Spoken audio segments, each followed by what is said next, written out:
Welcome to Math 108, Chapter 10 Review, Confidence Intervals. There are just a few things I want to point out from Chapter 10. The first would be best point estimates. The second would be confidence intervals for large sample sizes and population standard deviation known. And then the third would be finding confidence intervals for unknown population standard deviations and sample size small. And the fourth would be to compute the minimum sample size needed for certain specifications required in a problem. So there are about 4 different variations of problems that we shall see from Chapter 10. So let's go ahead and dig in. So the first category of problems we shall see would be problems that will require you to find the best point estimate. So the best point estimate for the population mean is the sample mean. So if you have a question with the sample mean given and you are asked to find the best point estimate for the population mean, the answer is the sample mean. As easy as that. Now, you may not see the others in Chapter 10, but let's go ahead and give you anyway. So, the best point estimate for the population variance is S squared, the sample variance. The best point estimate for the population standard deviation is the sample standard deviation. And the best point estimate for the population proportion is the sample proportion, and so on and so forth. But in Chapter 10, especially the first part of Chapter 10, which deals with confidence intervals for population means, we would be interested mostly with population mean and sample mean. Okay, here is an example. At a local college, a study found that students earned an average of 11 credit hours per semester. A sample of 127 students was taken. What is the best point estimate for the average number of credit hours per semester for all students? All students, that means population mean or population average.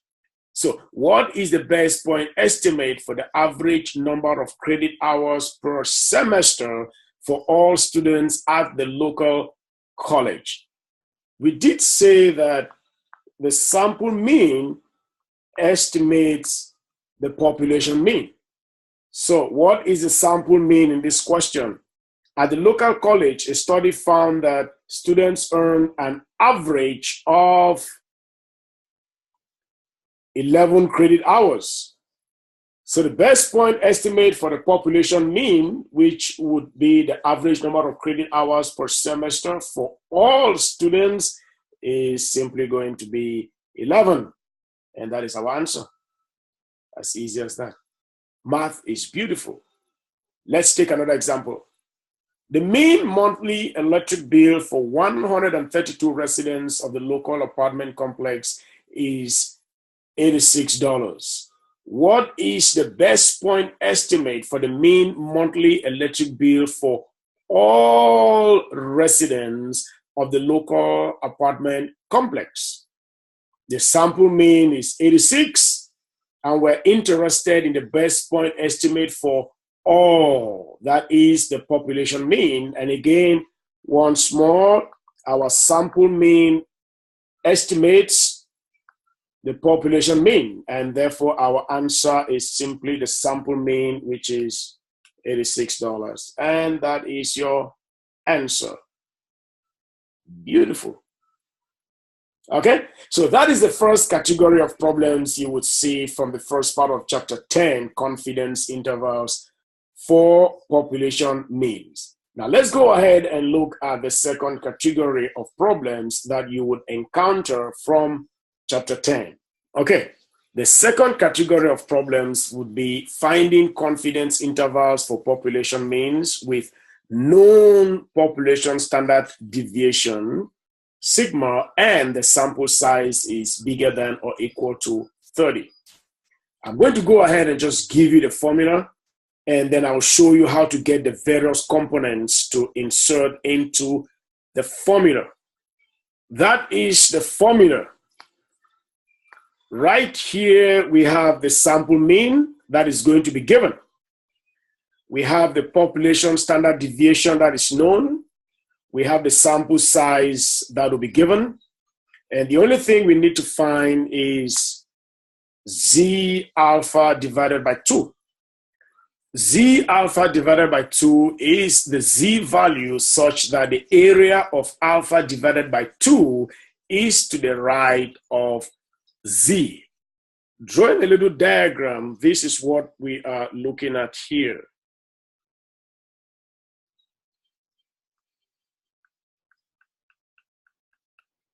This area here is what we call alpha divided by 2. And this point right there is our Z alpha divided by 2. So what we are trying to get is Z alpha over 2, the Z value such that the area of alpha over 2 is to the right of Z. And for those who use tables, that is table B from your textbook, Hawks Learning Systems. Let's go ahead and solve a few problems. Okay, here is an example. Let's go ahead and solve this problem. A research scientist wants to know how many times per hour a certain strand of bacteria reproduces. The mean is found to be 6.4 reproductions, and the population standard deviation is known. You can add an n right there to be 2.5. If a sample of 2878 was used for the study, construct the 99% confidence interval for the true mean, that is the population mean, number of reproductions per hour for the bacteria. Round your answers to 1 decimal place. So this is how I would approach the problem.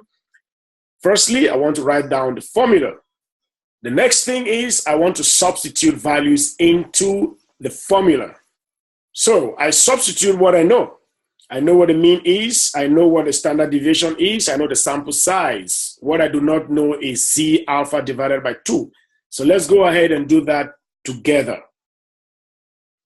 I am asked to find 99% confidence interval. So here is how we look for alpha.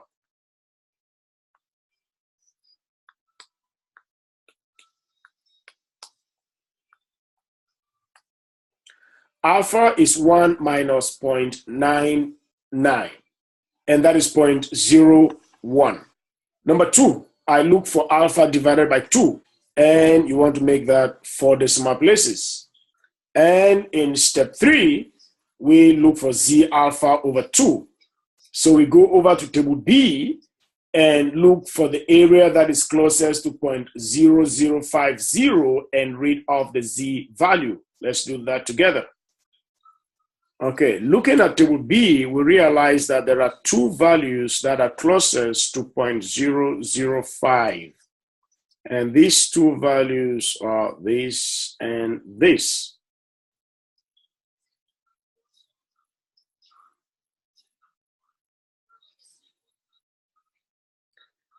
And the corresponding Z values would be 2.58 and 2.57. So my Z alpha over 2 would be 2.58 plus 2.57 divided by 2, and that equals 2.575.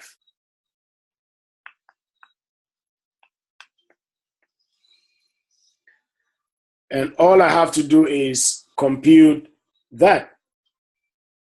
And that should give me my lower endpoint and my upper endpoint. Let's go ahead and do that together using Math Studio. So if we insert that into Math Studio, we'd have 6.4 minus, that's my Z alpha over 2, times parenthesis open, the population standard deviation divided by square root of the sample size. And do the same thing with plus, and that should give me 6.3 and 6.5. We were asked to round to 1 decimal place. So the lower limit will be 6.3 and the upper limit will be 6.5. Let's go ahead and put that in, and we're done. The lower endpoint is 6.3 and the upper endpoint is 6.5, and that is it.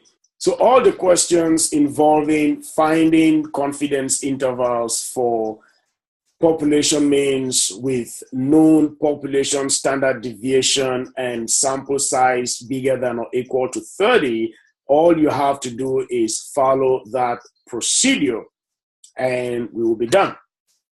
Okay, now do not forget, the only thing you do not know is Z alpha divided by 2. And the steps are, we look for alpha first. Alpha is 1 minus whatever confidence interval is given. Here it was 99%. If it was 80%, it will be 1 minus 0.80. If it was 85%, it will be 1 minus 0.85. Then I divide my answer by 2, add a 0 to make it 4 decimal places. And my Z alpha divided by 2 is simply the Z value such that the area of alpha over 2 is to the right of Z, and that is your table B. Table B is posted on Canvas for you if you do not have it, and you can use it during test. So my Z alpha over 2 once more in this particular case is 2.575. Okay? Now you should be able to answer every question involving confidence intervals with large sample sizes and population standard deviations. No, math is beautiful. Okay, let's go ahead and look at the third category of problems, which would be finding confidence intervals where the population standard deviation is not known and the sample size is small, is less than 30. The next category of problems will be finding confidence intervals with the population standard deviation unknown and the sample size is relatively small and less than 30 in most cases. Okay, just like we did with confidence intervals that involves population standard deviation known and sample size is large, I'm going to give you the formula and then I'll tell you how to find the different components that go into the formula. The formula is the sample mean plus or minus T alpha divided by 2, sample standard deviation divided by square root of N. And DF stands for the degree of freedom. The degree of freedom is N minus 1. Again, I'll show you how to get the components in here. Firstly, the sample mean may be given. If it is not given, you would be given a data set. All you do is insert the data set on a list, either on Math Studio or on your calculator, and then that should give you your sample mean. Same thing with your sample standard deviation. It is either given or you can put the data set on a list and get your sample standard deviation.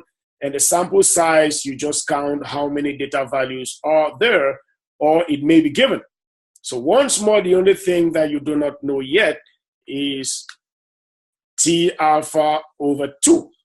And T is actually called a critical T value or just a critical value.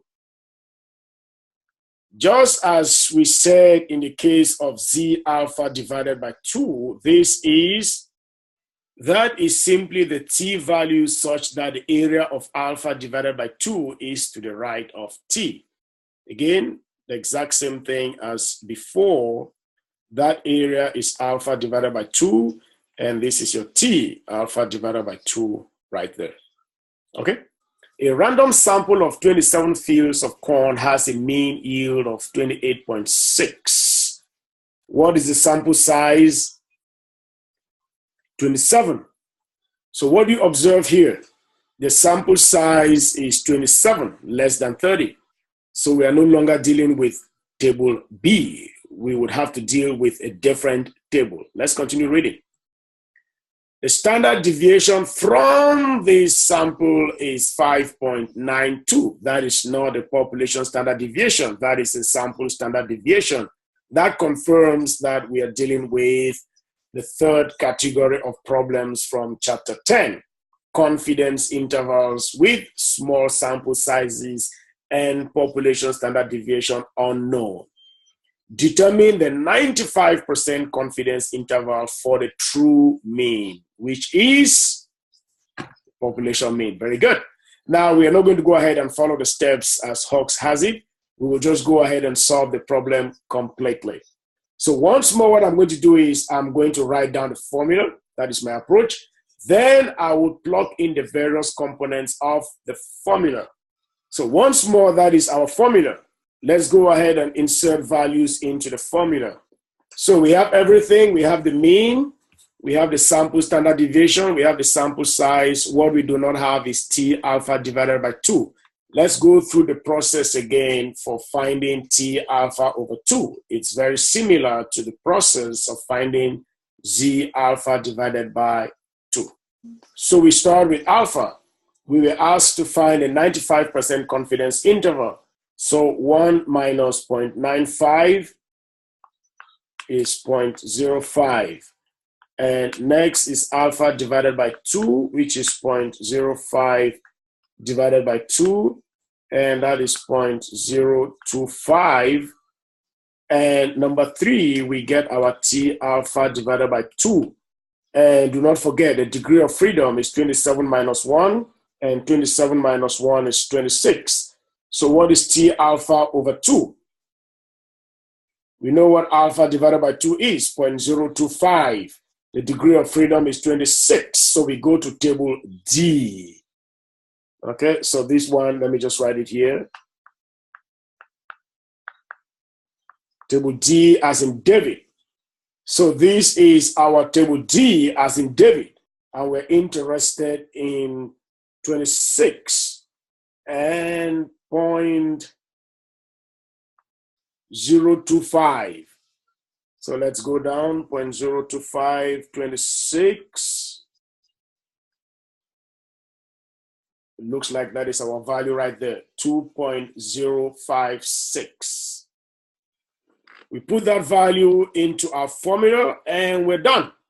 All we have to do is go ahead and plug this into Math Studio and get the lower limit and the upper limit, and we are done. Math is beautiful. So you want to go ahead and try it? Give it a shot and let me see what the lower limit and the upper limit would be. The final answer for your lower limit and your upper limit is sieves.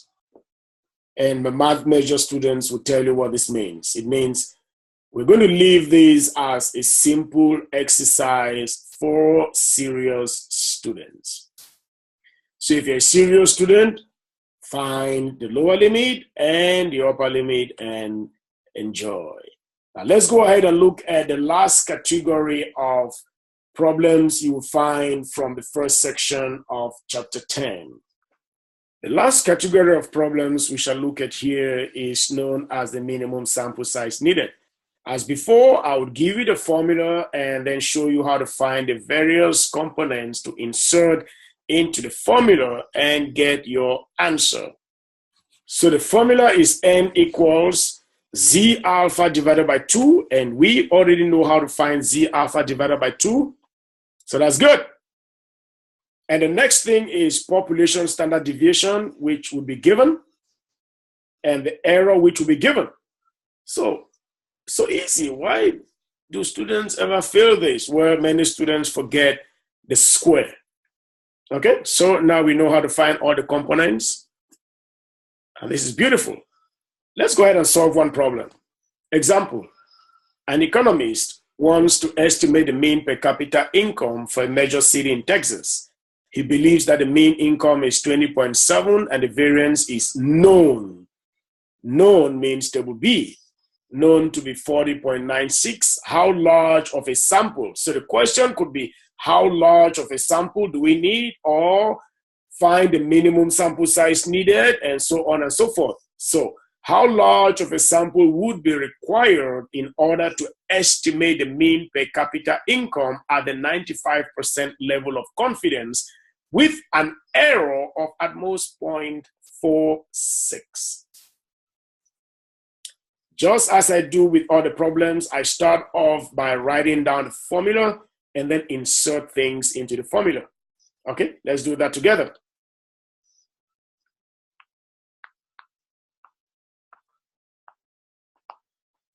So that is our formula. Now let's go ahead and insert things into the formula. So firstly, let's look for the standard deviation, and that would be the square root of the variance, which would be 6.4. Now let's plug things in.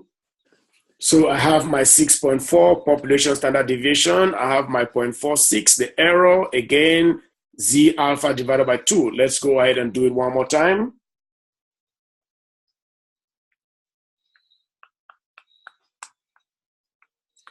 Alpha is 1 minus 0.5 because we are talking of a 95% level of confidence.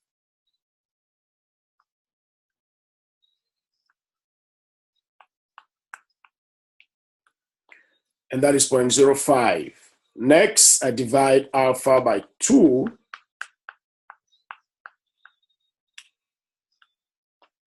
And that should give me 0.025. Add a 0 because it's table B. I need it in 4 decimal places. And so my Z alpha divided by 2.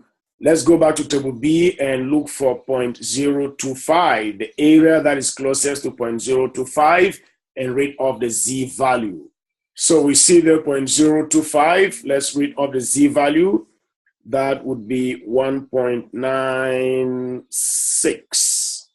Okay, so that gives us 1.96 times 6.4 divided by 0.46, all of that squared. Let's go ahead and put that into Math Studio and get our answer. So that is 1.96 times 6.4 divided by 0.46, all of that squared. And that should give us 743. We are looking for minimum sample size needed, so you cannot round down, you can only round up. So that would be 744. And that concludes our quick review on chapter 10, dealing with confidence intervals for population means. Now, for those of you who are studying confidence intervals for population proportion, you would apply these same concepts, but it would not be for population means, it would be for population proportion. But if you're dealing with just confidence intervals for population means, then we are done. Okay, thank you, and God bless you, and wish you the very best in your next test or your next exam. Bye-bye.